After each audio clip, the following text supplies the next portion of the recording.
इंदौर में एक परिवार को 53 घंटे तक डिजिटल हाउस अरेस्टिंग करके रखा गया। एक ऐसी वारदात सामने आई जिसने सभी को चौंका दिया और लाखों रुपए ऑनलाइन ट्रांसफर भी कर लिए गए हैं।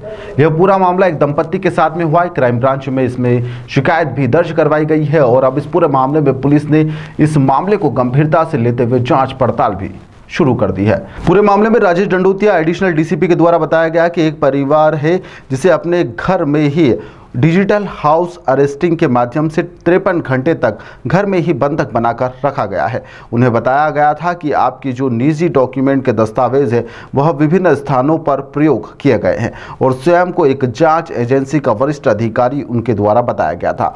दंपति काफ़ी डरा और सहमा था। इस कारण से दंपति के द्वारा 9 लाख रुपए की राशि ऑनलाइन तरीके से हस्तांतरित भी कर दी गई थी। पूरे मामले में पुलिस और साइबर टीम की मदद ली जा रही है। लगातार जांच पड़ताल भी की जा रही है। शिकायत के आधार पर यह जांच लगातार तेज कर दी गई है। लेकिन यह एक ऐसा पहला मामला सामने आया जिसमें ऑनलाइन तरीके से एक घर में अपहरण कर रखा गया, जिसमें ऑनलाइन तरीके से एक घर में दंपति को बंधक बनाकर 53 घंटे तक रखा गया और राशि भी हड़प ली गई।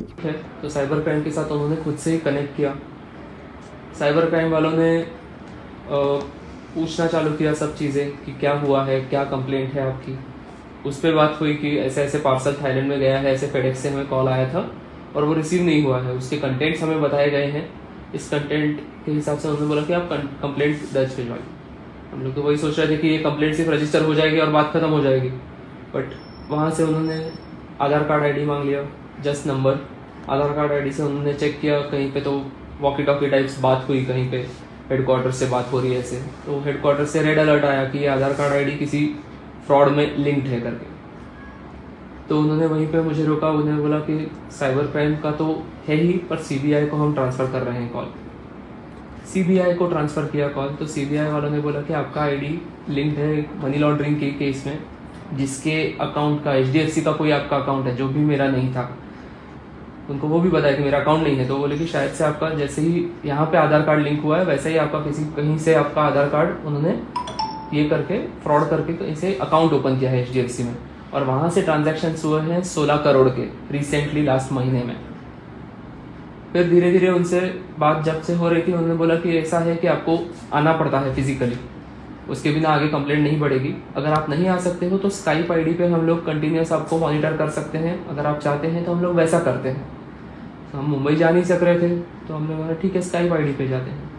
स्काइप आईडी पे उन्होंने वीडियो कॉल।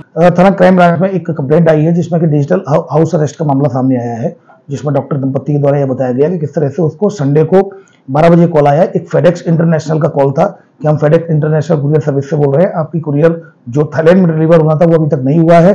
कस्टमर केयर से फिर मेरे पास फोन आया। फिर उन्होंने बोला कि आपके जो डिलीवरी थी, जो आपका पार्सल था उसमें MDMA ड्रग्स निकला है।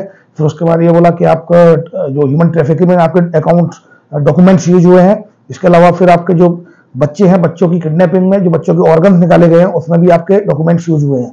इस पर से उनको थ्रेट करते हुए लगभग 53 और तक उनको डिजिटल हाउस अरेस्ट रखा और 8.5 लाख रुपए की धोखाधड़ी कर ली गई। फिलहाल क्राइम ब्रांच ने इंक्वायरी रजिस्टर करके इसमें जांच शुरू कर दी है। आरोपियों को आइडेंटिफाइड किया जाकर जल्दी गिरफ्तारी की जाएगी। जैसा कि मैंने बताया, डिजिटल हाउस अरेस्टिंग थी एक प्रकार की। इसमें जो वीडियो कॉल करके स्काइप आईडी से वीडियो कॉल करके उनको लगभग 53 घंटे तक डिजिटल हाउस अरेस्ट रखा। ताज़ा खबरों के लिए सब्सक्राइब करें JSR टाइम्स और साथ ही नोटिफिकेशन पाने के लिए बेल आइकन को दबाएं।